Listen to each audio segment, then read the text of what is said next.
Nah, bismillahirrahmanirrahim. Alhamdulillahirabbil alamin. Wassalatu wassalamu ala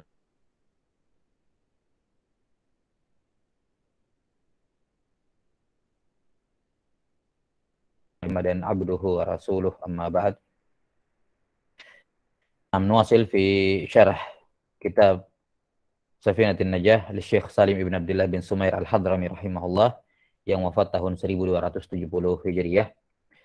Dalam pembahasan asbab mujibatul ghusl, kata beliau rahimahullah, faslun mujibatul ghusli sittah, ilajul hasyafati fil farji wa khurujul maniyyi wal haidu wan nifasu wal wiladatu wal maut. 6. Wal maut. Terakhir kita sudah sampai pada sebab al-wiladah.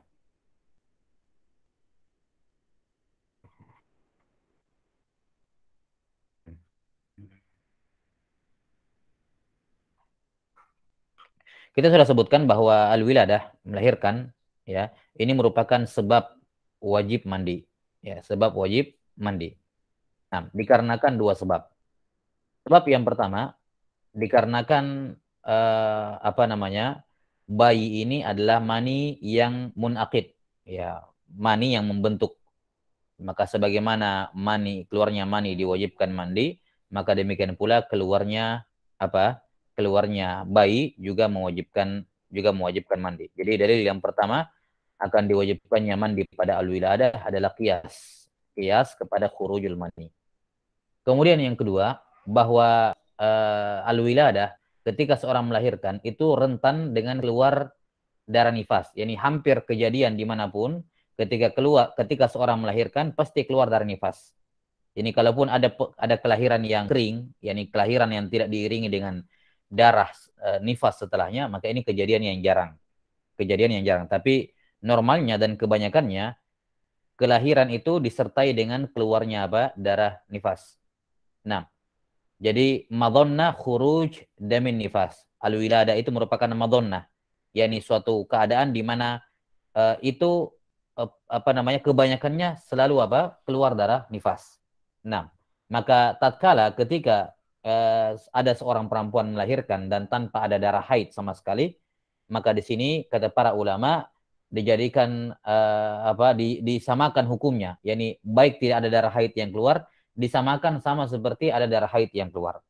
Ya, berdasarkan kaidah fikih di kalangan fuqaha bahwa al-madhannah taqumu maqamal ma'innah. Al-madhannah taqumu maqamal ma'innah. Bahwa yang namanya madhannah, yakni kondisi yang rawan terjadi, kalaupun pada keadaan tertentu tidak terjadi, maka disamakan hukumnya seandainya itu terjadi. Ya. Tatkala wiladah itu normalnya biasanya bersamaan dengan nifas, maka kalaupun kejadian ada wiladah tanpa ada darah nifas, maka tetap diberlakukan hukum al-madhannah. Sampai sini al-madhinnah. Jadi al-madhinnah taqumu maqamal ma'innah. Nanti akan datang kaidah ini berulang di pembahasan pembatal wudu. Bahwa yang membatalkan wudu pada dasarnya adalah keluarnya keluarnya sesuatu dari depan dan belakang, dari kubul dan dubur. Adapun tidur itu sendiri itu bukan hadas. Tidur itu sendiri tidak membatalkan wudu. Tapi tidur itu rawan seorang keluar hadas. Jadi kata para ulama, an-naum madhannatul hadas, rawan keluar hadas.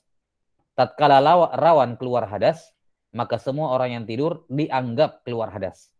Ya, walaupun kenyataannya mungkin tidak hadas. Jelas sampai sini? Ini penerapan kaidah al-madhannah al-madhinnah taqumu maqamal ma'innah. Bahwa sesuatu yang rawan terjadi, ketika sesuatu itu tidak terjadi maka dihukumi sama. Ya, dihukumi apa? Dihukumi sama. Ini insyaallah taala kita akan jelaskan lebih lanjut dalam pembahasan nawaqidul wudu. Jadi intinya bahwa al-wiladah diwajibkan mandi dikarenakan normalnya keluar darah nifas. Ya. Dan kalaupun tidak terjadi, tidak keluar darah nifas, maka dihukumi ada darah nifas walaupun tidak ada. Sehingga dia juga diwajibkan mandi. Maka ini dua mandi yang terpisah, mandi nifas, yakni selesai nifas, dan mandi setelah selesai melahirkan. Ya. Dan mandi setelah melahirkan ini, karena dia adalah mandi wajib, mandi ibadah, ya, karena dia adalah mandi wajib dan mandi ibadah, maka dia mandinya tentunya setelah nifas. Ya. Dia mandinya apa? Setelah nifas. Ya, jelas ya.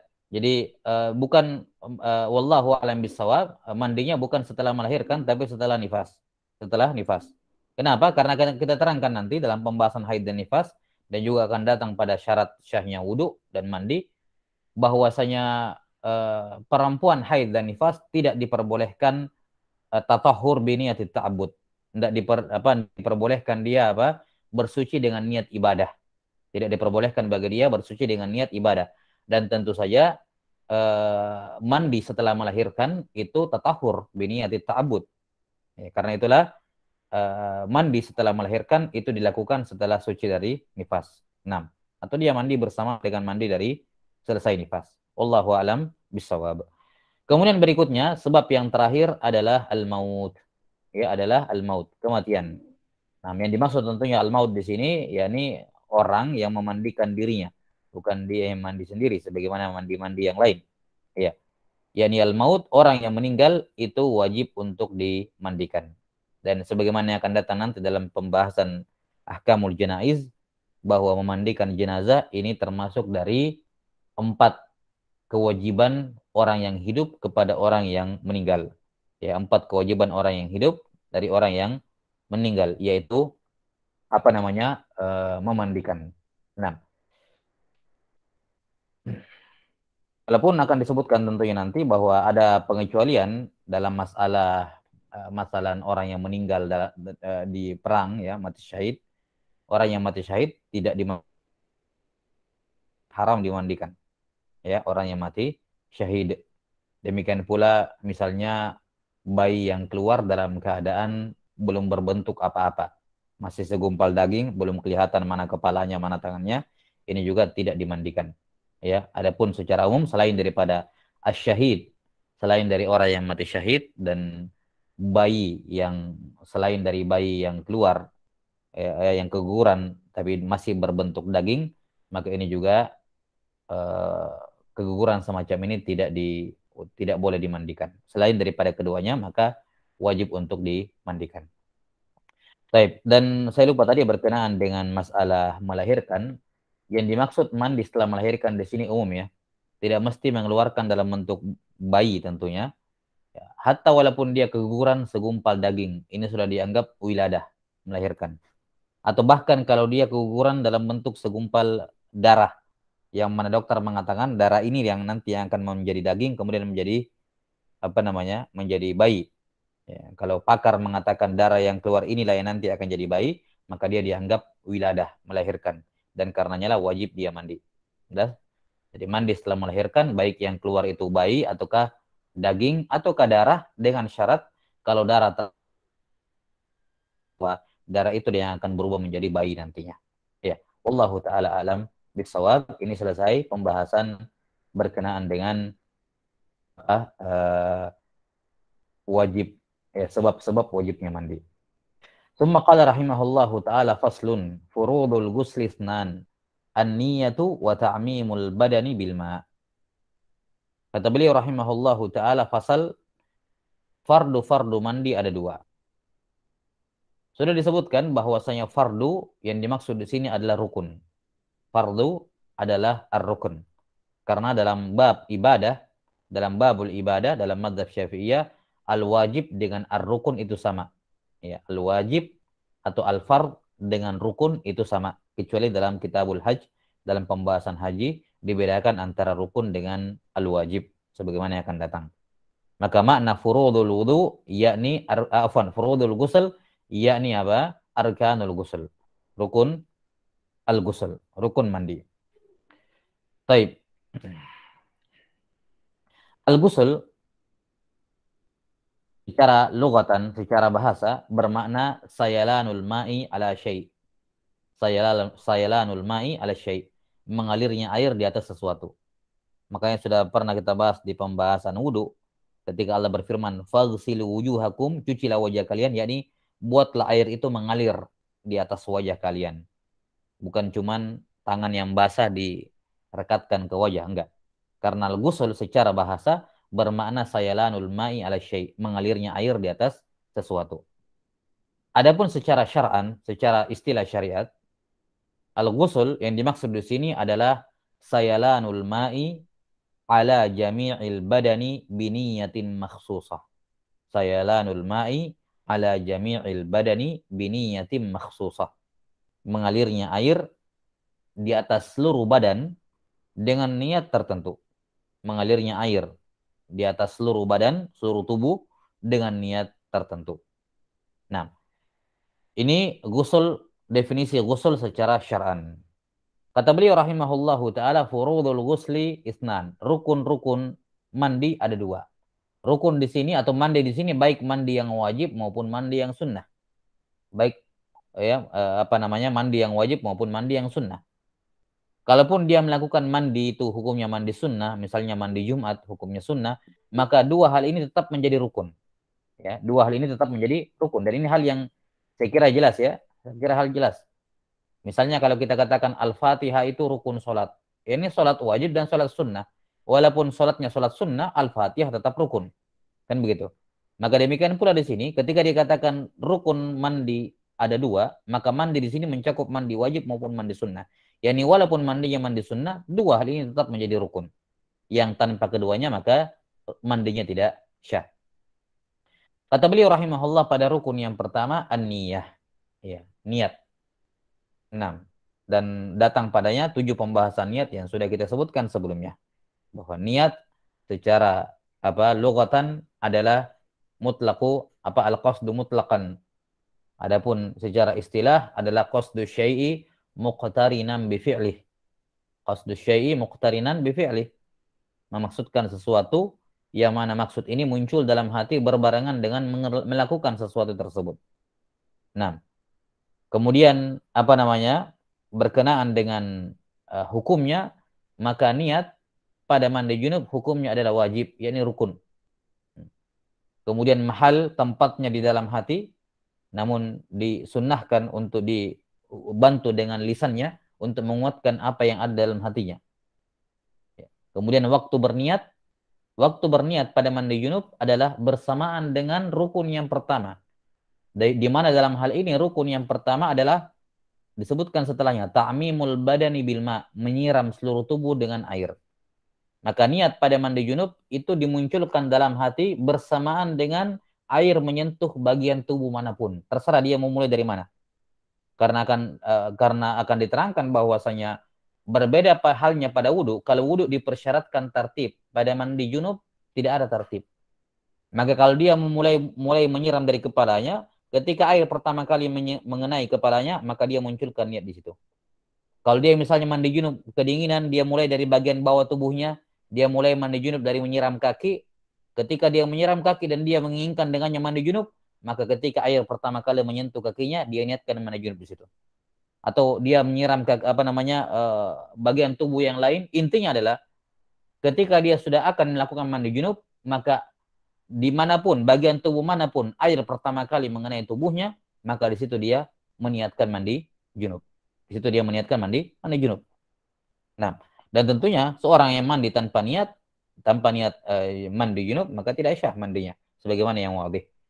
Nah, kemudian kaifiat, bagaimana tata cara kaifiat niat dalam mandi junub? Bagaimana kaifiat niat dalam mandi junub? Ada beberapa kaifiat niat dalam mandi junub. Yang pertama, misalnya dia meniatkan raf'ul janabah. Dia katakan apa? Nawaitu raf'al janabah. Ini kalau dia junub. Ada karena kata junub di sini, janabah di sini, junub di sini bermakna umum. Baik junub karena keluar mani, atau junub karena berhubungan, atau junub karena misalnya haid dan nifas. Karena itu mewajibkan mandi semuanya. Atau dia mengatakan nawaitu, ya, misalnya nawaitu raf'al hadas al-akbar. Saya niat untuk mengangkat hadas akbar. Ya. Atau dia katakan nawaitu fardhal ghusl.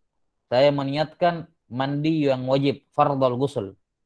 Atau nawaitu al-ghusl al-wajib. Saya meniatkan ghusl yang wajib. Lihat sampai sini. Ini niat-niat umum yang berlaku untuk semua jenis hadas. Karena kalau kita berbicara mengenai hadas besar kan banyak ya. Haid, nifas, ya. Kemudian melahirkan, ya, kemudian keluarnya mani, berhubungan suami istri. Ini 5 hadas besar. Ya. Al-maut kan orang meninggal ya. Ini 5 hadas besar. Maka yang manapun dari 5 ini, yang manapun dia niatkan dari lafaz-lafaz ini, maka bisa dipakai untuk kelimanya. Dia katakan nawaitu raf'al janabah, atau nawaitu raf'al hadatsal akbar, atau nawaitu fardhal ghusl, atau nawaitul ghuslal wajib. Nawaitul ghuslal wajib. Jelas ya? Nah, ini apa? Manapun dari lafaz ini, kaifiat ini yang dia pakai, maka bisa dipakai untuk semua jenis hadas. Nah, ini opsi opsi yang pertama dalam kaifiat niat. Atau dia bisa memakai opsi yang kedua, yakni dengan menentukan jenis hadasnya. Misalnya kalau dia suci dari haid, dia mengatakan nawaitu raf'a hadasal haid. Ya. Nawaitu raf'a hadasil haid.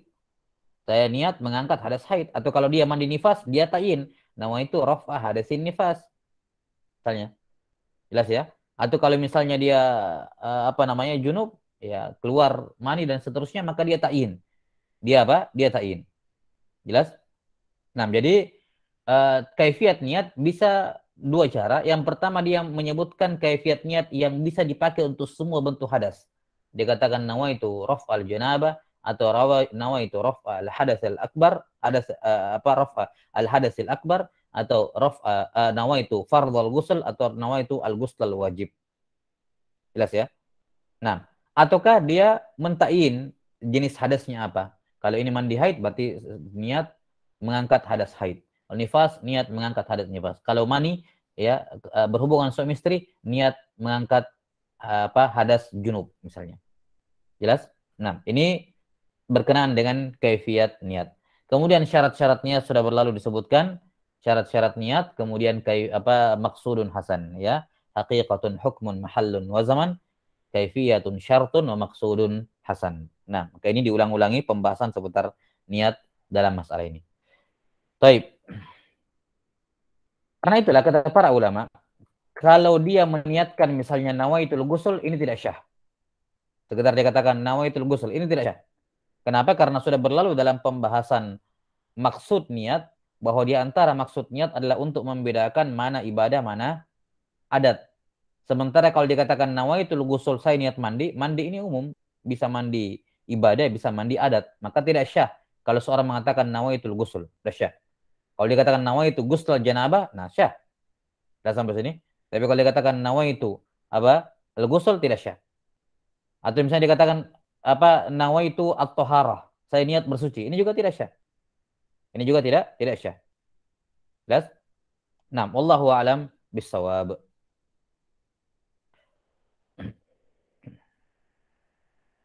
Kemudian kata beliau rahimahullah pada rukun mandi yang kedua.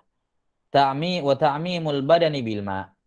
Ta'mim mengumumkan, yakni mengenakan ya, mengenakan seluruh tubuh. Mengenakan seluruh tubuh, mengenakan air ke seluruh tubuh. Di sini beliau mengenakan kata al-badan. Yang dimaksud dengan al-badan di sini adalah al-jasad. Ya, karena badan, kalau kita secara bahasa, badan itu diitlakkan dari leher ke bawah, itu badan.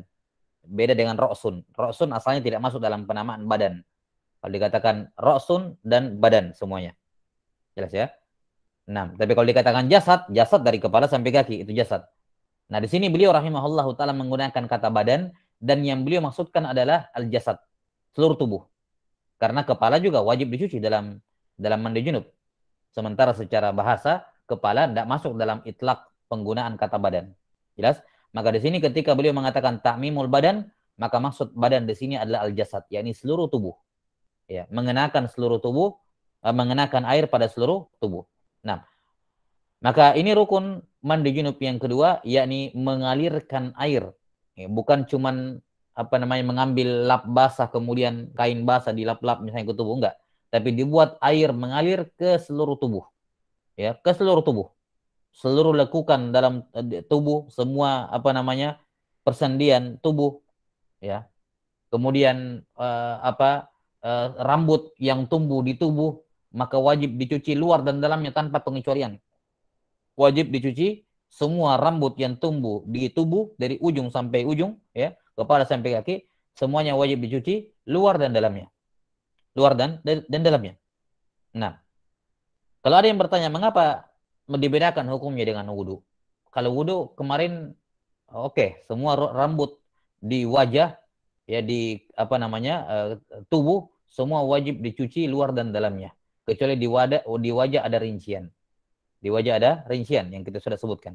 Kenapa dibedakan? Ya, dikarenakan bahwa mandi junub ini lebih jarang terjadinya dibandingkan wudu.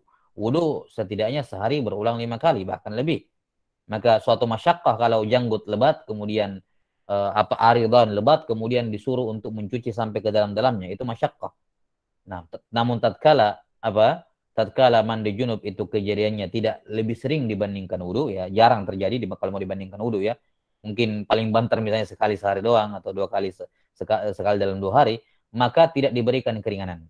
Wajib untuk mencuci ya semua rambut yang tumbuh di tubuh bagian luar dan bagian bagian dalamnya. Jelas ya, bagian luar dan bagian dalamnya.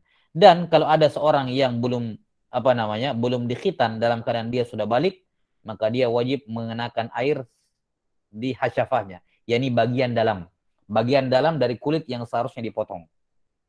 Ya.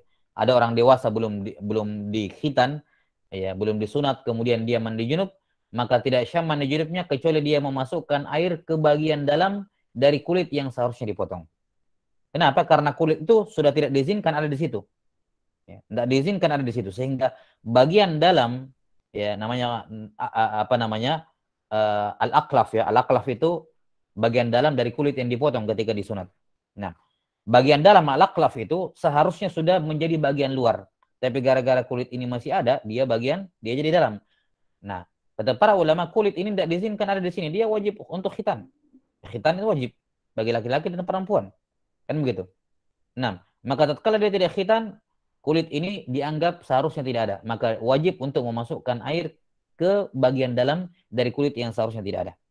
Jelas? Tidak ada uzur baginya kenapa dia tidak khitan. Nah, kemudian wajib bagi perempuan yang rambutnya lebat, ya, untuk memastikan atau untuk setidaknya dugaan besar lah. Dugaan besar air itu sampai ke sela-sela kepalanya. Dan kalau rambutnya dia ikat, ada kepang atau apapun bentuknya, ya, laki maupun perempuan, kemudian dia tidak yakin atau dia mengira bahwa air tidak akan sampai ke kulit kepalanya kecuali dengan dilepaskan, diurai rambutnya, maka wajib untuk melepaskan ikatan rambut. Wajib melepaskan ikatan rambut berdasarkan kaidah ma la yatimul wajibu illa bihi fahuwa wajib. Bahwa segala sesuatu yang kewajiban tidak bisa terwujud tanpanya, maka sesuatu itu juga wajib.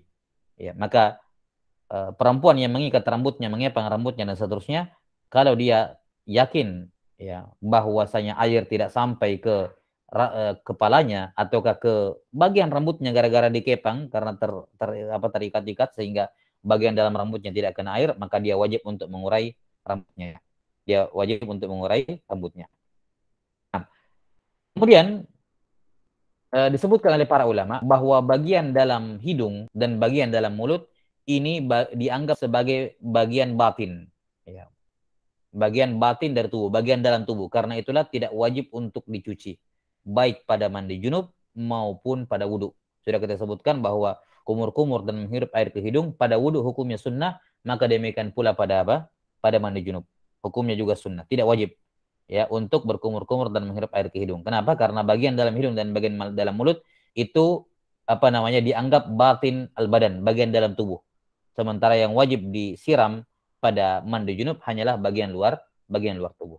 Nah, wallahu taala alam bisawab. Ini rukun wudu yang disebutkan oleh penulis rahimahullahu taala. Nah.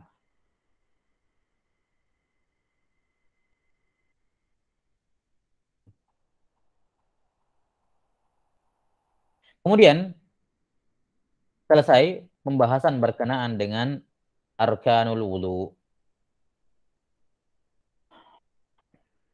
Selanjutnya beliau berpindah ke syurutul wudu. Nah, sebelum kita pindah ke syurutul wudu, seperti kita bahas kemarin dalam pembahasan wudu, di sini penulis rahimahullahu taala tidak menyebutkan sunnah-sunnah mandi. Tidak menyebutkan sunnah-sunnah mandi junub. Abu Syuja rahimahullahu taala menyebutkan ada 5 sunnah-sunnah mandi junub. Kata beliau rahimahullahu taala dalam matan Abu Syuja, wa sunanuhu khamsatu asya. Sunnah-sunnah mandi ada 5. Yang pertama adalah at-tasmiyah, membaca basmalah. Maka basmalah disunnahkan sebelum mandi junub, kias kepada wudu. Kias kepada wudu, karena ini sama-sama thaharah. 6. Dan tentunya basmalah yang paling afdol adalah basmalah yang Al-Quran dibuka dengannya, yaitu ucapan Bismillahirrahmanirrahim. Ini basmalah yang paling afdol untuk wudu, untuk mandi junub, untuk tayamum. Dan boleh mencukupkan dengan Bismillah. Boleh, namun lebih afdol kalau dia melengkapi dengan Bismillahirrahmanirrahim. Maka ini sunnah yang pertama. Kemudian sunnah yang kedua adalah al-wudu qablah, berwudu sebelumnya, berwudu sebelum mandi junub. Jadi sebelum memulai mandi junub dia berwudu. Dia berwudu. Nah, wudu di sini apa niatnya? Berwudu sini apa niatnya? Yani sebelum saya mandi junub saya berwudu dulu. Nah, ketika saya berwudu, niat apa yang saya saya niat apa dengan wudu ini? Kata para ulama, kalau misalnya dia ada hadas kecil, ya, dia juga memiliki hadas kecil, misalnya habis berhubungan suami istri dia tidur, berarti di sini tidur hadas kecil, maka berkumpul padanya dua hadas, hadas besar yakni berhubungan suami istri, dan yang kedua hadas kecil karena apa? Karena tidur. Ya, kata para ulama, kalau dia menghimpun dua hadas, maka untuk wudu sebelum mandi junub dia niatkan niat wudu, yakni seperti biasa. Sebagaimana dalam pembahasan wudu, ketika mencuci muka dia niatkan ini wudu, nawaitul wudu. Jelas? Itu kalau berkumpul padanya hadas besar dengan hadas kecil. Tapi kalau misalnya dia hanya punya hadas besar dan tidak ada hadas kecil, maka wudunya cukup dia niatkan sebagai sunnah mandi. Dia meniatkan ini sunnah mandi junub. Jelas? Ini semua sunnah mandi junub. Bagaimana contohnya ada orang yang cuma punya hadas besar tapi tidak punya hadas kecil? Misalnya ada seorang yang memandang sesuatu yang membangkitkan syahwatnya kemudian keluar mani. Maka sekedar keluar mani ini hadas besar, tapi tidak ada hadas kecil. Ya, dia tidak tidur, dia tidak ada pembatal wudu dilakukan. Hanya keluar mani begitu saja, maka di sini dia hanya hadas besar dan tidak ada hadas kecil. Dalam keadaan seperti ini, wudu sebelum tayamum, wudu sebelum mandi junub, niatnya adalah sunnah-sunnah wudu. Tapi kalau ketika dia mandi junub, dia juga punya hadas kecil, maka wudu tersebut dia niatkan dengan ya seperti wudu yang kemarin kita bahas, ya, meniatkan itu sebagai wudu, mengangkat hadas kecil. Nah, ini sunnah wudu yang kedua. Yang ketiga imrarul yadi alal jasad. Ini sunnah yang ketiga, yaitu imrarul yad alal jasad, kata Abu Syuja, yakni menggosokkan tangan ke tubuh. Ini hukumnya sunnah. Tentunya sunnah kalau dia yakin bahwa air bisa masuk ke sana tanpa dibantu dengan tangan. Tapi kalau misalnya ada bagian tubuh tertentu yang air tidak bisa menyentuh ke sana kecuali dibantu dengan tangan, maka mengusap dengan tangan jadi wajib berdasarkan kaidah mala yatimul wajibu illa bihi bahwa wajib, kan begitu. Ya. Jadi mengusap sebenarnya kalau air bisa sampai ke seluruh tubuh tanpa menggunakan tangan tidak ada masalah. Tidak perlu menggunakan tangan. Cuman para fuqaha Syafi'iyah mengatakan disunnahkan menggosokkan tangan ke badan, di antara alasannya adalah khurujan min khilafi Imam Malik. Ya, Al-Imam Malik, untuk keluar dari perbedaan pendapat dengan Imam Malik, menjaga khilafnya Imam Malik, di mana Imam Malik berpendapat wajibnya menggosokkan tangan ke tubuh, wujub ad-dalq, ya, wujub ad-dalq, wajibnya menggosokkan tangan ke tubuh. Dan telah berlalu kaidah yang masyhur, kaidah yang disepakati oleh para imam, al-khuruju minal khilaf mustahab, ya, bahwa semua usaha untuk keluar dari perbedaan pendapat di kalangan ulama ini perkara yang mustahab. Karena itulah disunnahkan juga menggosokkan tangan ke tubuh. Kemudian sunnah mandi yang keempat adalah al-mu'alah. Al-mu'alah itu yakni beriringan. Ini sunnah. Artinya kalau dia menyiram bagian tubuh bagian bawah sekarang, kemudian setelah itu dia melakukan aktivitas lain, misalnya kemudian datang lagi kembali dan melanjutkan menyiram anggota tubuhnya bagian atas, ya syah. Ya, jelas ya, karena mualah hukumnya sunnah. Sunnah, ya, yani kalau mandi seharusnya langsung diselesaikan, tapi seandainya ada jeda di antaranya, maka juga tetap syah. Ya, karena mualah hukumnya sunnah, bukan wajib. Kemudian yang terakhir dari sunnah wudu yang disebutkan oleh Abu Syuja rahimahullah adalah taqdimul yumna alal yusra, mendahulukan yang kanan baru yang kiri. Yani ketika menyiram kepala, kanan baru kiri, ketika menyiram tubuh, kanan baru kiri, ya, dan seterusnya. Baik, ini 5 sunnah-sunnah apa? Mandi junub. Wallahu taala alam bisawab. Tsumma qala rahimahullahu taala faslun. Syurutul wudu'i asyarah. Syarat-syarat wudu ada 10. Syarat-syarat wudu ada 10. Syarat wudu ada 10 ini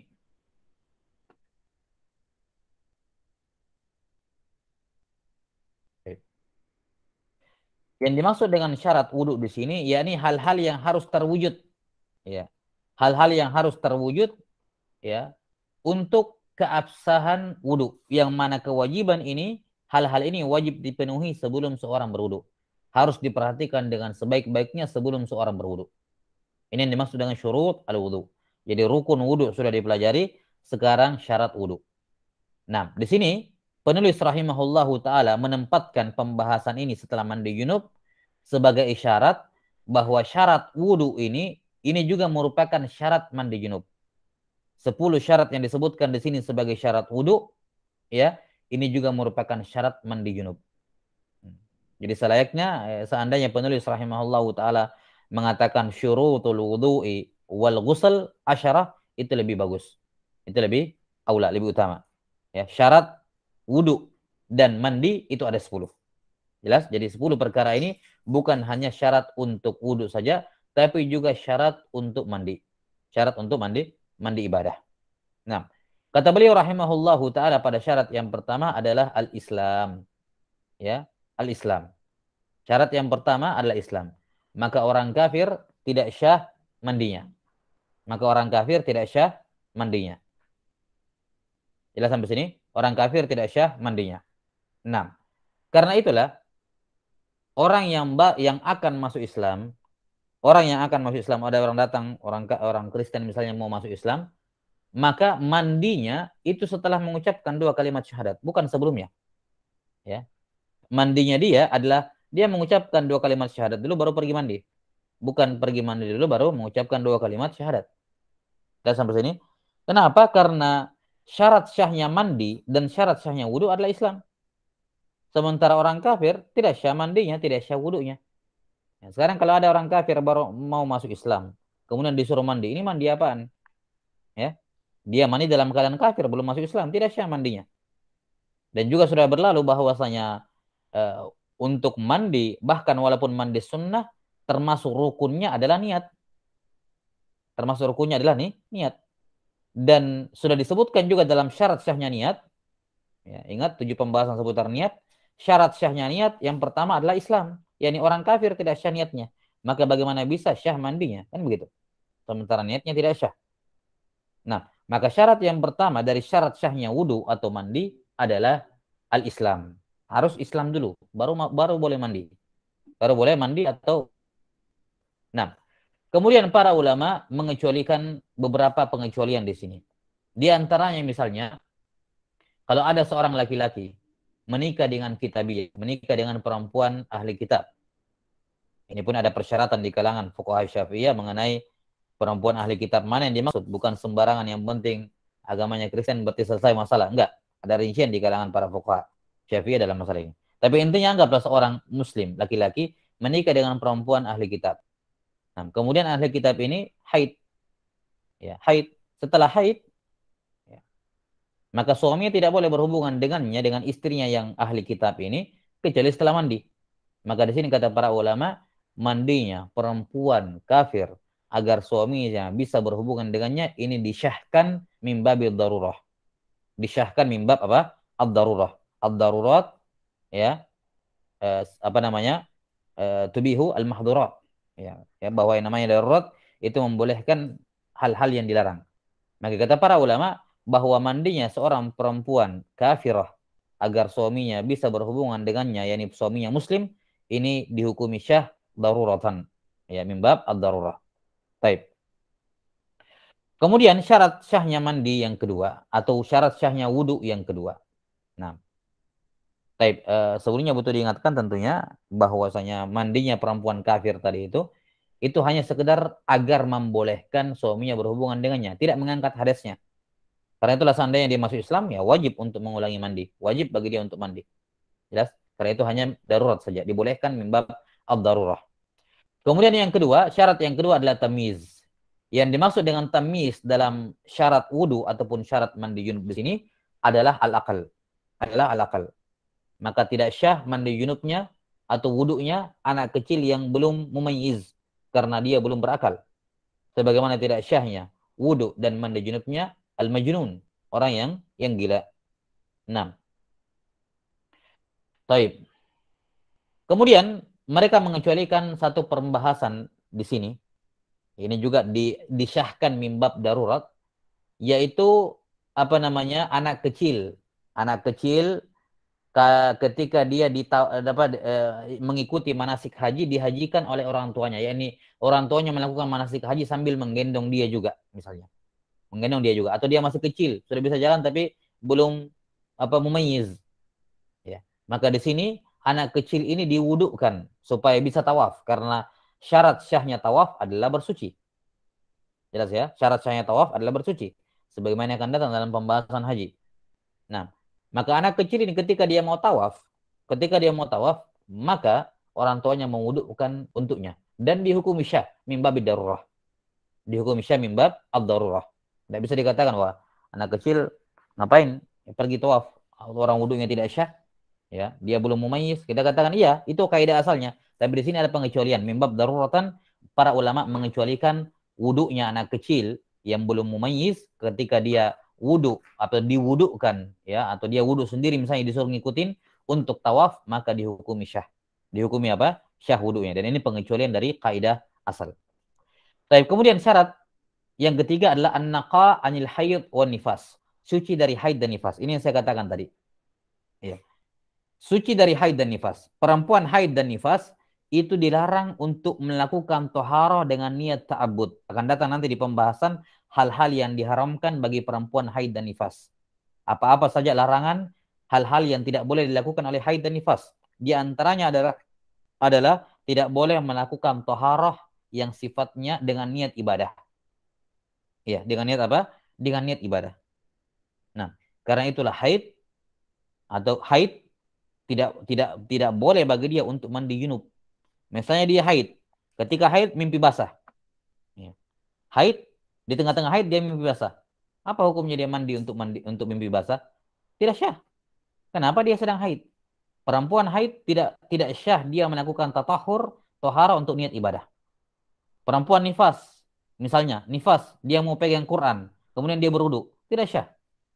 Ya, tidak syah wudunya. Tidak sampai sini, tidak syah wudunya. Demikian pula yang kita katakan tadi, mandi, ya, mandi wilada, mandi setelah melahirkan itu tidak dilakukan dalam keadaan nifas.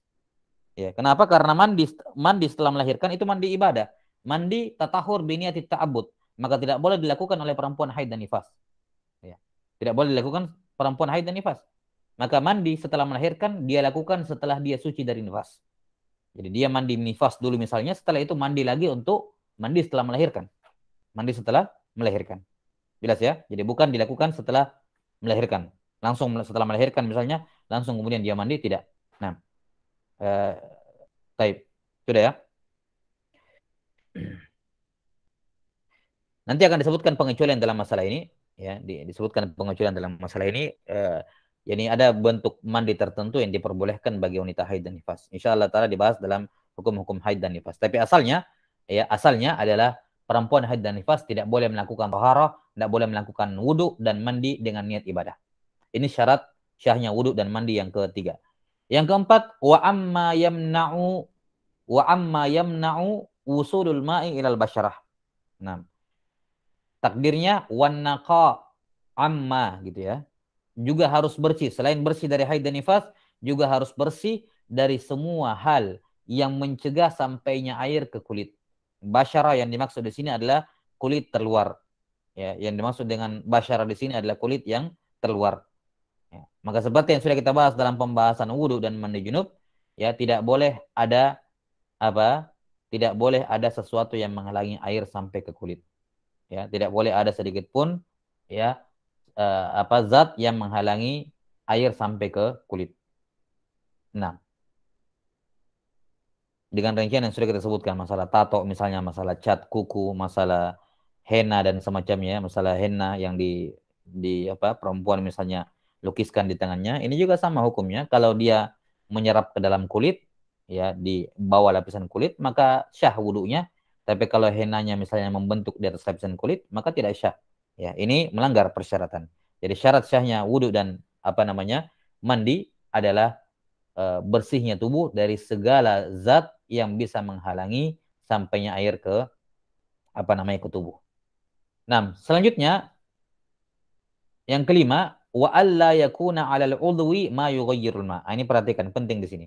Syarat syahnya wudu atau mandi junub yang kelima adalah tidak boleh ada pada anggota wudu atau anggota mandi ya sesuatu yang bisa merubah air. Sesuatu yang bisa merubah air. Nah, misalnya ini kadang terjadi kalau mandi kalau wudhu mungkin jarang terjadi ya. Ya, tapi bisa jadi ada. Nah, misalnya dalam mandi junub. Dalam mandi junub, seorang kadang ketika berniat mandi, kemudian disiram kepalanya. Ini kepalanya kadang belum belum kena air seluruhnya. Belum kena air seluruhnya, dia sudah pakai sampo misalnya. Baru kena sebagian besarnya. Kalau dia rasa-rasa sudah basah, tapi misalnya masih ada bagian dalam kulit kepalanya, bagian dalam kepalanya ya, kulit kepalanya atau bagian rambutnya yang tidak kena air. Dalam keadaan seperti itu dia sudah pakai sampo. Dia sudah pakai sampo. Nah, nah ketika dia pakai sampo dia siram kepalanya dengan air ini, maka air ini bertemu dengan sampo yang membuat air itu sudah bukan tohur. Sudah kita sebutkan sebelumnya kan, air kemasukan sampo merubah drastis, maka bukan lagi tohur, sudah tidak bisa dipakai bersuci. Maka ketika dia siram rambutnya dalam keadaan ada sampo, busa sampo di situ, maka air tersebut apa? Maka sampo ini merubah air itu yang tadinya tohur menjadi tohir, tidak bisa menyucikan. Sehingga kalaupun rambutnya kena seluruhnya, itu tidak dianggap syah kenanya. Yakni yang tidak dianggap syah adalah bagian rambut yang kena air campur sampo. Adapun yang siraman pertama tadi yang air semuanya, ini aman. Tapi bagian-bagian yang belum kena tadi, belum kena seluruh kepalanya air, kemudian dia langsung pakai sampo, kemudian akhirnya kena semua, tapi kena dengan air yang bercampur dengan sampo, maka itu tidak syah. Maka itu tidak syah. Nah, jelas sampai sini? Kenapa, Abdurrahman? Iya. Apaan setelah pencet? Oh ya. Nah, jelas ya. Demikian pula kalau dia belum kena seluruh tubuhnya, kemudian dia pakai sabun. Pakai sabun. Ketika air ini mengenai bagian tubuh yang tadinya belum kena air, tapi kali ini air mengenai dia dan sudah bercampur dengan sabun, maka itu dianggap tidak syah. Tidak kena. Sudah sampai sini?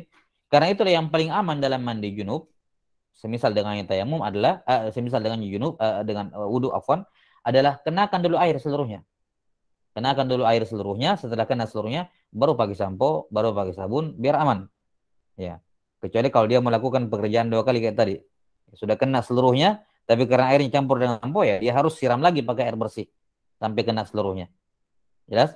Nah, maka ini apa namanya? Yang kelima ini penting untuk diperhatikan, ya, yaitu amma yamna'u wa amma yamna'u afwan wa alla yakuna 'alal udwi ma yughayyirul ma. Tidak boleh ada di atas anggota wuduknya atau anggota mandi junubnya sesuatu yang bisa merubah air. Ya, sesuatu yang bisa merubah air. Tapi syarat berikutnya wal ilmu bi fardhiyatih. Harus mengetahui wajibnya wuduk dan wajibnya mandi junub. Kalau ada orang berwudu dalam keadaan mengatakan wudu itu sunnah, dia tidak tahu kalau wudu itu wajib, maka wudunya tidak syah. Kalau ada orang mandi junub dalam keadaan tidak tahu mandi junub itu wajib, maka juga tidak syah. Kenapa? Kenapa tidak mengetahui fardiyahnya, fardunya wudu itu membatalkan wudu? Dikarenakan itu menyebabkan adanya khalal pada niatnya.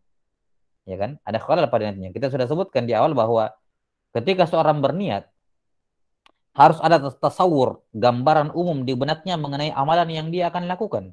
Ya kan? Kita sudah sebutkan di syarat-syarat niat kemarin apa? Al-ilmu bil manwi. Dia harus mengetahui tentang apa amalan yang dia akan lakukan walaupun cuma gambaran globalnya saja.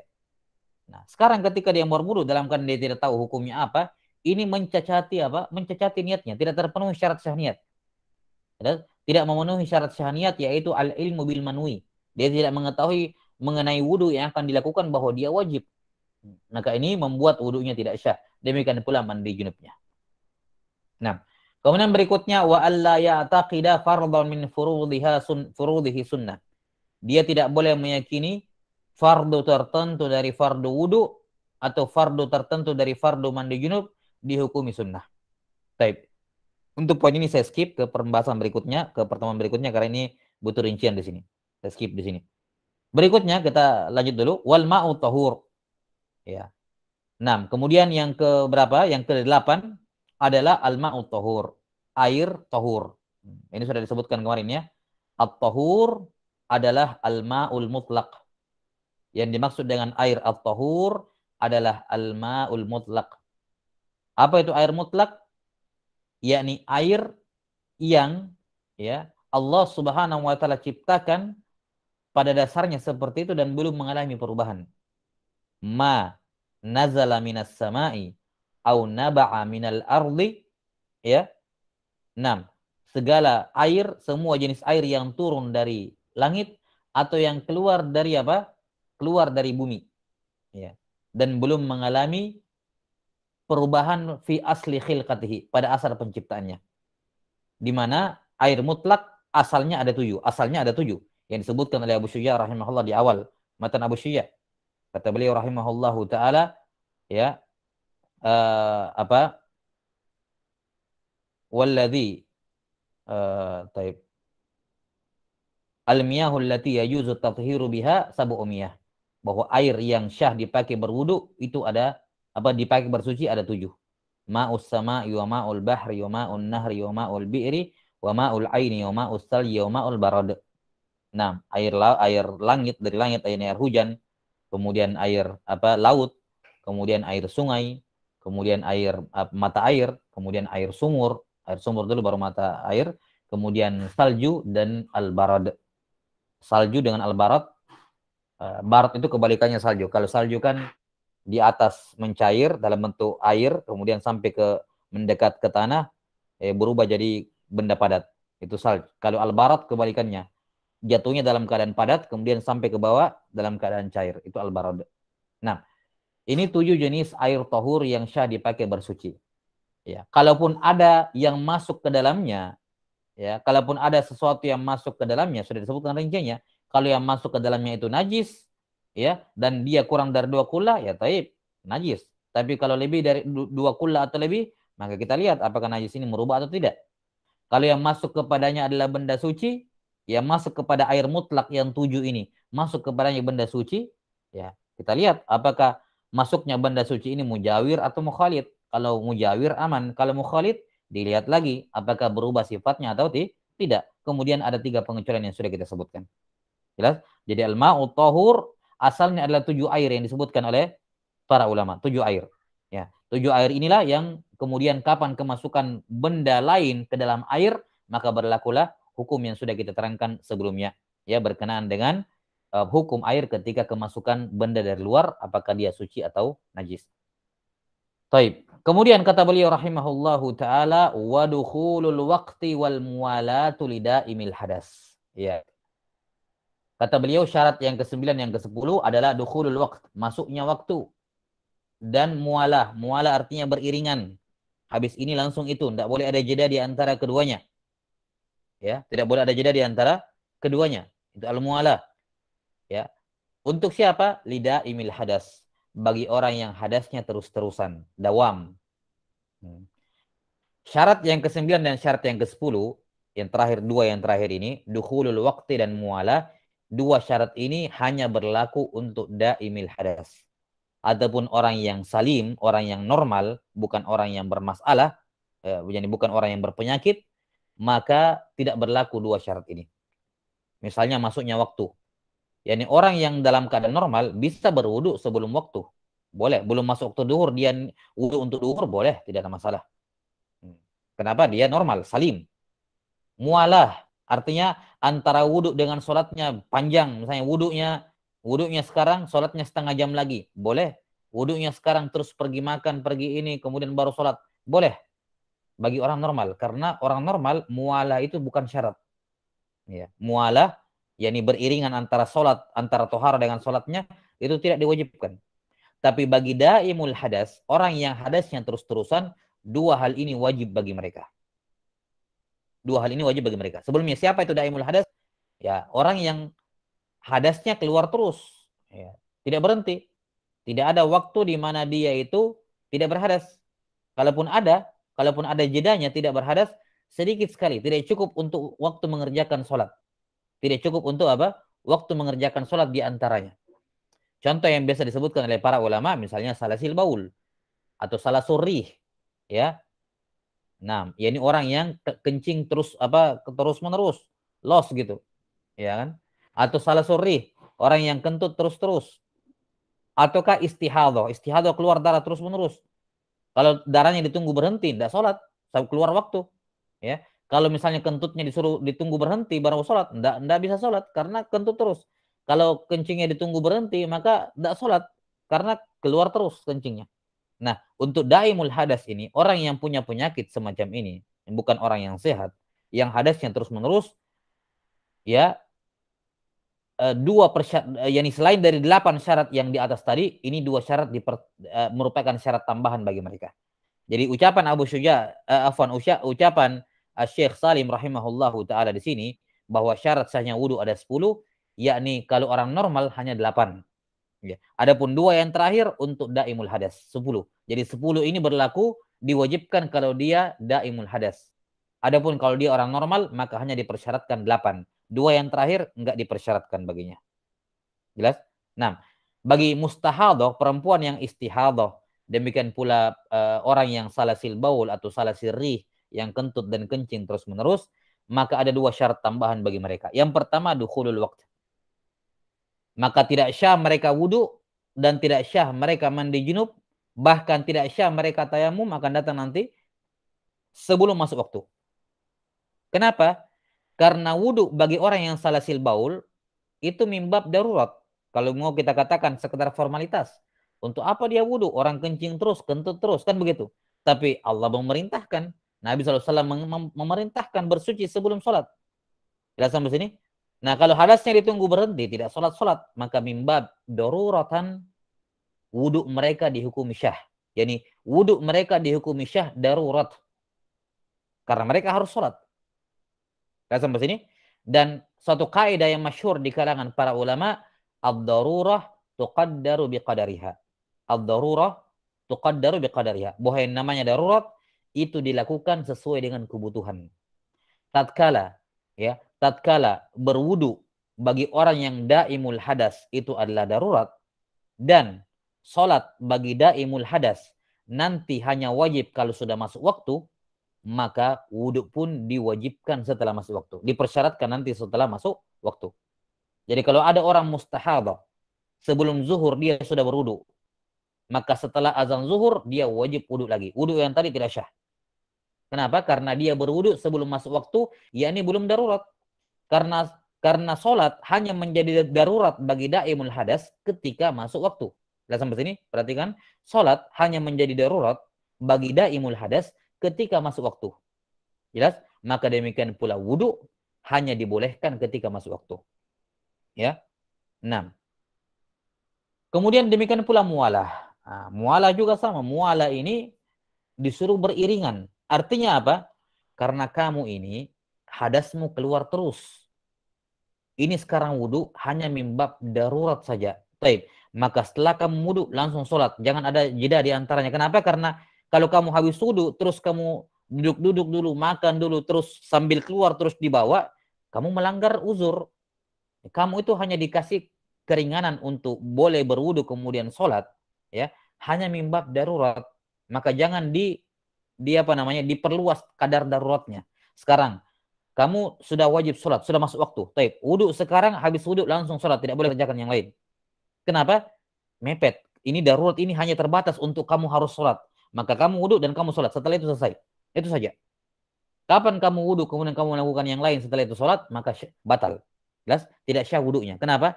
karena kamu melanggar aturan. Ad-daruratu tuqaddaru biqadariha. Bahwa yang namanya darurat itu dikerjakan sesuai dengan kebutuhan, tidak boleh diperluas, tidak boleh dilonggarkan. Nah, kamu sholat sambil keluar kencing di bawah, oke. Tapi ingat, wudhumu harus berbarengan, harus segera setelah sholatmu harus segera setelah wudhu, maksud saya. Ya. Jadi habis wudhu langsung sholat. Ya, habis wudhu langsung sholat. Tidak boleh yang lain. Habis mandi junub langsung sholat. Padahal ketika sholat mengalir di bawah, kentut terus menerus, nggak masalah. Ini darurat, jelas. Tapi kapan kamu pisahkan antara toharohmu, antara wudhumu dengan atau mandimu dengan sholat, maka ini melanggar. Ini melanggar. Jelas sampai sini? Ini secara umum yang dimaksud dengan al-muwalah, syarat syahnya toharoh bagi daimul hadas. Adapun tentang mustahadah akan dibahas dalam buku-buku yang lain berkenaan dengan bagaimana cara bersuci bagi al-mustahadah. Baik, Allahu ta'ala a'lam bissawab. Nah, saya kira cukup berkenaan dengan pembahasan kita malam ini. Biidznillah ta'ala. Tersisa satu pembahasan berkenaan dengan syarat yang keberapa? Yang ketujuh ya. 7 yaitu alla ya'taqida fardhan furudihi sunnah. Insyaallah taala kita akan jelaskan pada pertemuan berikutnya. Nah. Ada soal? Sudah cukup ya, waktunya sudah lewat. Afwan. Mana Ustaz? Soal? Ya, satu saja, ya, silakan. Iya. Bismillah. Ustaz, ana pernah mendengar perkataan dari Imam Ahmad yang dinisbatkan kepada Imam Ahmad kalau misalnya beliau mempelajari